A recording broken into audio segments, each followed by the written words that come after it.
Hey there YouTube, I'm Ikitsu, this is the Ikitsu Times, welcome to my channel, welcome to a little bit of Darktide. So I want to talk a little bit about the weapons and how to read all this information in a way that would be kind of useful to you, because I've been seeing some guides out there and they've actually been kind of bad. So let's dive in by just going over a lot of these numbers. Most of these are not going to be important, but this is just so you know what they are. So to get the most information out of your guns, you're going to go into your inventory and you're going to hit V to get an overall look at it. But you can get a lot of the information just by looking at this here. But we'll get the detailed view in a second. So you do that by hitting V, up it comes. So top left, Actron Mark II Recon Lasgun, that's the name of the type of gun that you're using. You're going to notice that even if you think you've got the Recon Lasgun, don't just sort of take that shortcut of thinking that's the entire name of the gun here. We can go down here to our Actron Mark 6D Recon Lasgun. Similar type of looking gun, but it is actually a different kind of gun. So all of the guns have like multiple patterns, or many of the guns have multiple patterns, and many of the melee weapons have multiple different types of patterns. So you're just sort of going to look for the one that has the exact type of name, not the one that's got kind of a similar category. But all the ones that are Recon Lasguns operate similarly to one another. So anyway, Transcendent is the rarity of it, and I don't know if that's the best way to put it. Essentially, the Transcendent, Exalted, etc. is how upgraded a weapon is, and the more upgrades it has to it, the more perks and blessings it has. At the most valueless level, you've got the Profane weapons. They have no perks and no blessings. You've got the Redeemed weapons, which have a perk, but still have no blessing there. You've got the Anointed ones that have a perk and a blessing. You've got the Purple Exalted ones with 2 perks and a blessing. And then you've, of course, got the Transcendent ones that have the maximum amount of 2 perks and 2 blessings. So there's nothing really that important about those. You can upgrade a weapon to Transcendent tier, so even if all of your weapons start out Profane, you can get them all to the top level. It doesn't really matter that much. Next is the rating. This is the overall amount of points that the game estimates that a gun has, and these are gained by the numbers down here. So far as I know, the weapons quality based on statistics can go up to 380. I've not confirmed that myself. Maybe it can go up a little bit higher. Maybe the maximum is lower than that, but 380 is what I've heard. And this is basically, then added with the other statistics from the perks and blessings to get your total rating number. This number is largely meaningless, but it is a good shorthand for figuring out roughly how effective you think that a weapon is going to be. But when comparing in shop, you might actually want to just focus on the base rating number that's down here. Primary action, secondary action, this is going to be your damage values for the gun. In this particular case, the secondary action for the Recon Lasgun is actually just to aim down sights, but this is going to vary a little bit depending on what kind of gun you're using here. For example, the Mark I Hellbore Lasgun has a charge shot as their sort of a pseudo-secondary. It's actually a hold down to fire sort of feature there. Or you could have something like, say, the Plasma Gun that's got a charge attack that deals more damage. Or you could be looking at melee weapons, and they've got different sort of secondary attacks. Their light attack, which is just a quick click with your left mouse button, and then the heavy attack, which is a charge attack. So your primary attack, secondary attack is kind of the same for a lot of guns out there, just because a lot of them have aim down sights and the damage does not change when you do that. But that's what those two numbers are. Now, these numbers are actually not the damage number that you're going to see flashing above the majority of enemies' heads when you're firing at them. This is a sort of aggregate total of how much they think this is going to do sort of on average or in a typical situation there. You can take a more detailed look at the damage numbers, and you can see the breakdown in this little chart here by hitting tab. And as you can see, if we just hit an unarmored body, it deals 49 damage, not 47. If we hit flak armor, we hit for 47 damage, not, well, that is actually the sort of right amount. So the total amounts of damage that you're actually doing rarely line up perfectly to these damage numbers. This is just sort of an average of that sort of chart there for normal shots, not criticals and not headshots. The ammo numbers are 107, that's how many are in a magazine, and then 631. This number is deceptive for a lot of guns because a lot of guns do not fire a single point of ammunition per shot. If we were to take a look at, for example, my Cantrell Mark 12, This gun actually fires 3 ammunition per shot, meaning that you're actually going to be going through ammunition 3 times faster than you think you are based on that number. Still, most guns, you can sort of get a general feel for how much ammunition they've got coming out of them just from the ammunition number in the magazine there. If you want to know exactly what a specific gun does in terms of how much they're consuming ammo, just try that out in the secondarium, and don't worry too much about that. Just understand that a lot of the energy weapons have a lot less ammunition than advertised. The second number here is how much you have in your pocket, your ammo reserve. 631 added to the 107 means that you're going into battle with this gun with a total of 738 bullets, or energy, whatever that happens to mean. The rate of fire is the number of shots per second there. This one fires extremely quickly, so it's firing out 11.11 shots per second. It's reload speed, how long it takes to reload the gun without any class modifiers, and how much additional stamina you get when you're carrying this gun around. That's for things like sprinting, for things like blocking while you're picking someone up or something like that. These two numbers here, or these two attributes here, rapid fire, high capacity, these don't actually mean anything. They're just a descriptor that tells you how that sort of gun generally performs, gives you a hint as to the role. This is our perks. You've got 2 of them.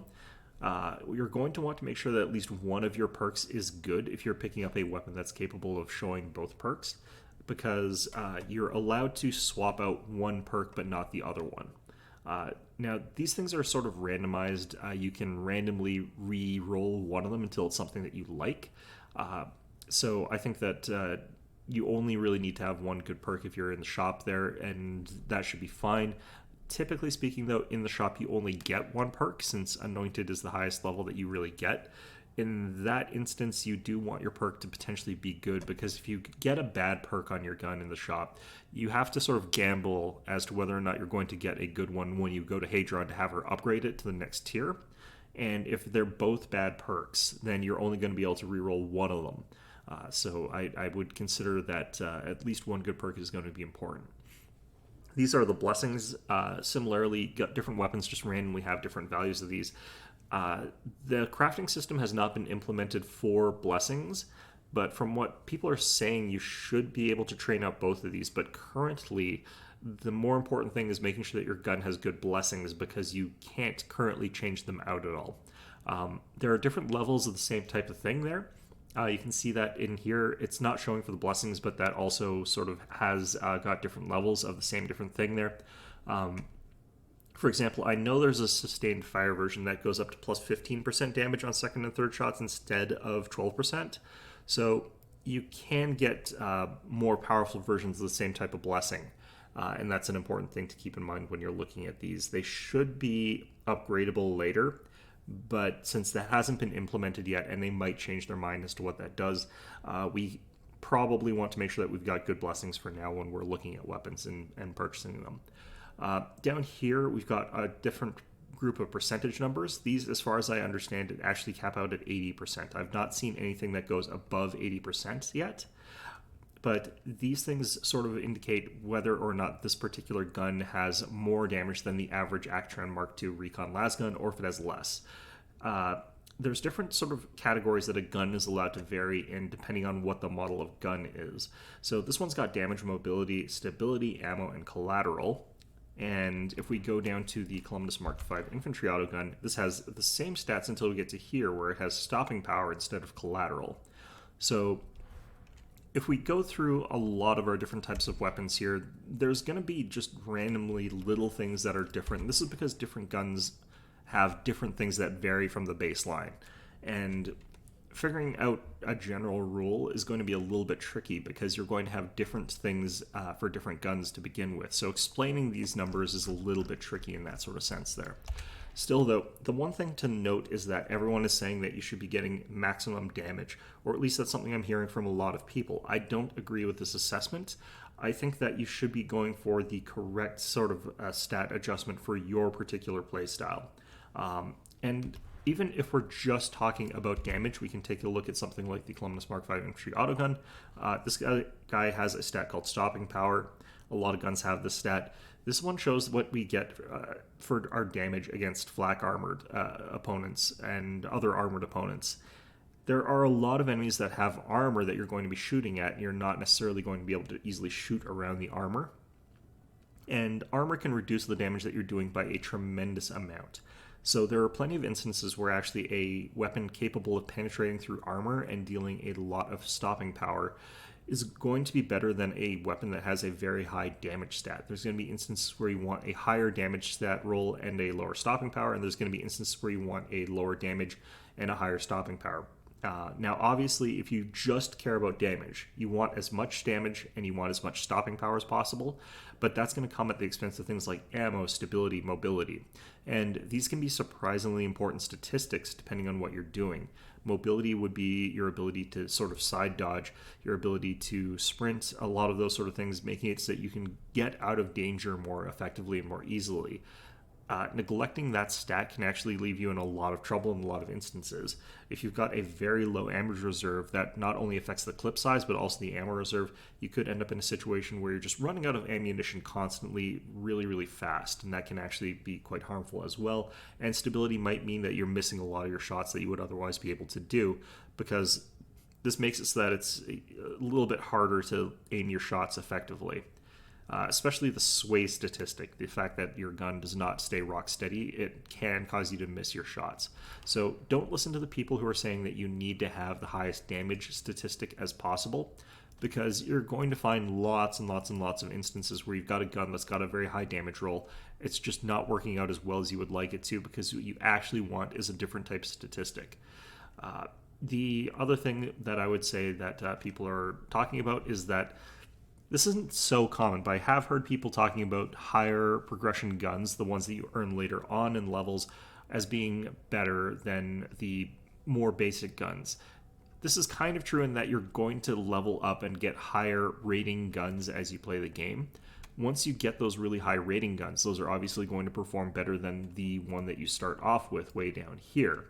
But what they're actually talking about is how they believe that, say, the bolter is better than a cantrell, and that just isn't true. The basic cantrell gun is actually a really, really good model, and if you've got a high stat rolled cantrell, it's gonna perform really, really well and is going to do better than the bolter in a lot of situations there. So one of the things that I also want to talk about is, based on those numbers, how you don't necessarily know exactly what your gun's performance is going to be. That's the summary of what I just was talking about there, based on all those numbers and stuff like that. And a lot of people have been talking about how a specific type of gun is capable of doing certain things, but depending on the rolls that you get, you could find yourself getting dramatically different performance out of your gun. And I think it's important that you sort of understand that. Okay, so now I want to talk a little bit about just how to rate each of the individual weapons and what makes them good or bad, and sort of categories I'm using to define that. So the first category that we're going to be talking about is our ability to control hordes with our weapon.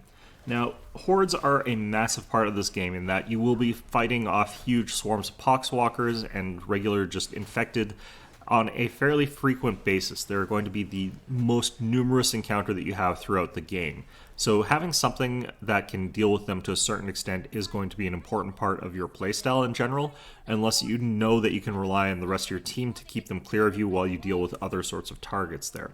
So the main things that we have to think about when we're looking at horde control are things like ammo efficiency, reload time for guns.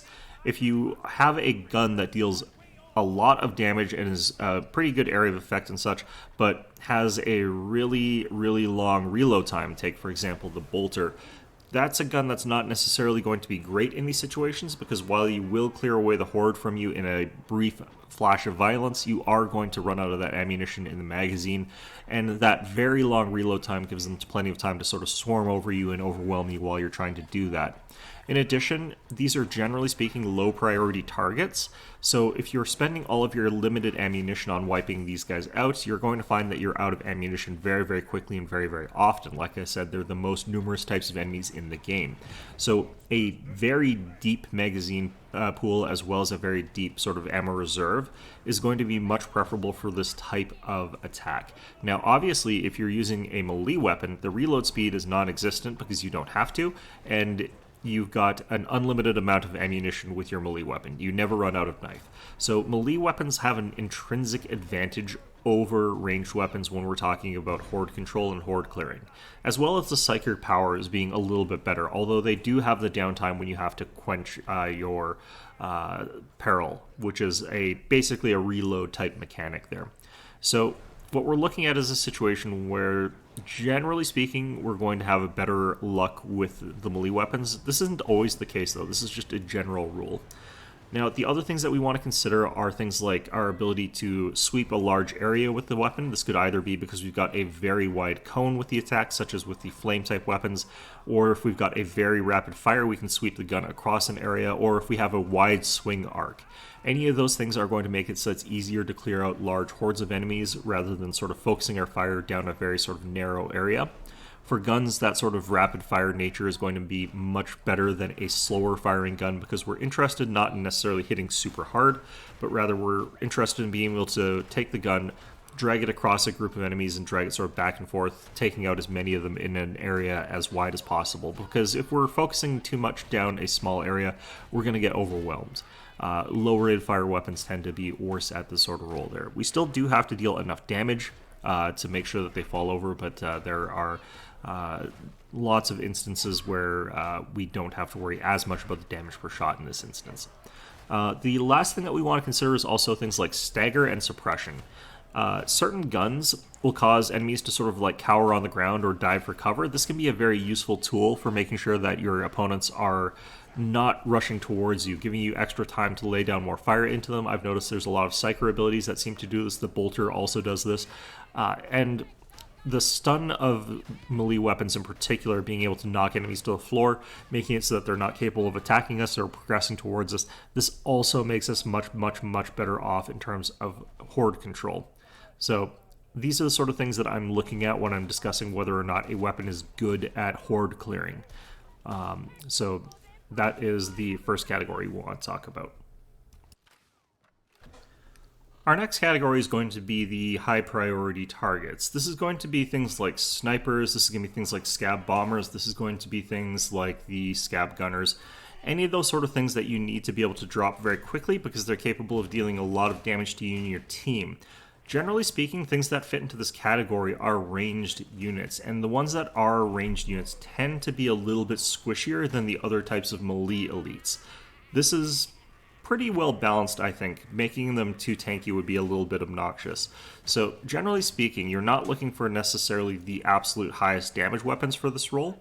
You're looking for the ability to engage the target from long distances with good accurate fire. Now, another thing that I put into this category is the things like the regular scabs with the las rifles or the dregs with the auto guns. These are just regular guys running around. They've got ranged weapons. The reason I include these guys in this category is because they are also capable of dishing out huge amounts of damage, and if you're at long distance, they become very high priority targets for you to take out if you're the sort of class that's capable of taking them out. So generally speaking, you're going to be looking for weapons that have a really good optics. They've got good sights, making it easy to do that long distance accurate fire. They've got high stability, making it easier to aim long distances. And generally speaking, I prefer the guns that are capable of coming back from recoil into proper aim very, very quickly. The reason is that if you've got something that's capable of going from that sort of jerky animation of your gun going off on its own to being back on target very quickly, you can take the heads of multiple gunners in a row very, very quickly. And it also helps for when you're encountering a little bit of a tougher special, or maybe a shot got blocked by something so you didn't actually hit them when you thought you did, and you need to be able to get another shot off on that target really, really quickly, especially if it's an enemy sniper or something like that. So being able to sort of focus the gun back on target is also quite important. Being able to deal enough damage when you do get a hit is quite good. Preferably you want to be able to get a single headshot kill with these, and being able to sort of fire accurately in the first place is what's really important for these types of guns there. What's less important is things like magazine capacity. Typically in these extended range firefights, you want to make sure that you've got your weapon reloaded and that you don't have a lot of suppression on you, that means you're going to be popping in behind cover, reloading, popping back out, taking a few shots, popping back into cover, and that sort of thing. Generally speaking, you're not just going to be standing out there guns blazing against the enemy for a long period of time. You're not going to be taking a huge number of just shots spraying into an area necessarily, although you can do that sometimes. But the general magazine capacity and ammo reserve are a lot less important for this type of weapon. I generally would also say that there are certain other specials that fall into this category contingently, but things like Ragers, for example, are usually in a different category from this one. But if you encounter a few that are long distance, being able to pop them in the head a few times and drop them quite quickly, that would also fall into this category. Being able to take out a Poxwalker that's really long distance away from you, that's also going to fall into this category. Anything that's really dangerous that you want to be able to take out quickly is going to sort of fall into this sort of general category, so long as you've got the time to line up the shots and make sure that you make them count. So that's going to be this category. I would say that for the most part, this is the domain of the veteran sharpshooter and the psyker. The psyker is, however, not going to be using a weapon for this. They're going to be using their head burst ability. So the weapon ability for the psyker is a little bit different than it is for other classes, because they can rely on a innate class ability rather than a weapon for it. So our next category here is going to be armored opponents, and this runs a spectrum and overlaps a little bit with other categories, but this is primarily going to be about the big tough ogrins that are wearing all of the carapace armor and the maulers. There are other units such as those scabs that are just running around in full plate armor but no helmets that have melee attack. They're not a special or anything like that, but they're quite hard hitting. Those guys wear quite a lot of armor. There's the guys that have armor on their heads but not their bodies. Those guys are a consideration, but we're primarily going to be talking about the ones that are mostly covered in armor and our ability to sort of get through that. Now, this isn't a crucial category for any particular weapon group or any particular class. Generally speaking, if you've got a cluster of enemies who are wearing armor, usually you can aim for a weak point. For example, the Marauders have got unarmored legs, so you can go after those. Or you can just go for the weaker armor on their chest. The only ones that truly matter are the big Ogrins that are wearing armor all across their entire body. Having some ability to deal good damage against those guys kind of is nice, but generally speaking, this is the most important of categories. So essentially, armor penetration is always going to be lower than non-armor damage. So if you're firing at a guy that's wearing flak armor, expect the damage value to be lower. It's just that some weapons perform particularly poorly against heavily armored opponents. You're going to be seeing a lot of sparks flying off those shots there, or you're just seeing that's taking a lot more shots to get through that. Generally speaking, you can also get variants of a weapon that are better or worse at carving through armor, but being able to take down these heavily armored targets is something that I think is a consideration when you're looking at your types of weapons there. If you're struggling against a lot of heavily armored marauders, if you're struggling against those large swarms of enemies with the armor across their entire body, even though they've got unarmored heads, maybe you just don't have the ability to get consistent headshots against them for one reason or another, being able to hit them with armor-piercing attacks is going to be a little bit important for you. When I'm talking about these, don't assume that all the categories are equal in importance. This is definitely one of the less important categories, but it's still one that is worth considering, especially if you're fighting large hordes of heavily armored enemies. Our next category is how well the weapon works as a kind of oh shit button. When you're about to get jumped on by something at fairly close range, you don't have any dodges left, or maybe you don't have any direction that you can dodge in, your ability to instantly down that opponent in a very, very short amount of time. Generally speaking, I find that melee weapons don't work very well at this, since there's a bunch of enemies that just can't be really staggered out of an attack using a melee weapon consistently, and there's a few even that you can't even parry. So things like the mutants can't really be parried effectively. There are instances where you're not going to be able to parry or dodge back against a Poxwalker or Poxburster. There's just instances where you're going to find yourself forced to try and down an enemy, generally speaking, with your gun in a very short amount of time. And this is a category that comes up quite a lot. Let's say that you're backing up and you're up against a whole bunch of marauders that are just descending on you. You can try to run, but you will actually get run down by these things. You can try to use your melee weapon, but you won't be able to stagger them under normal circumstances.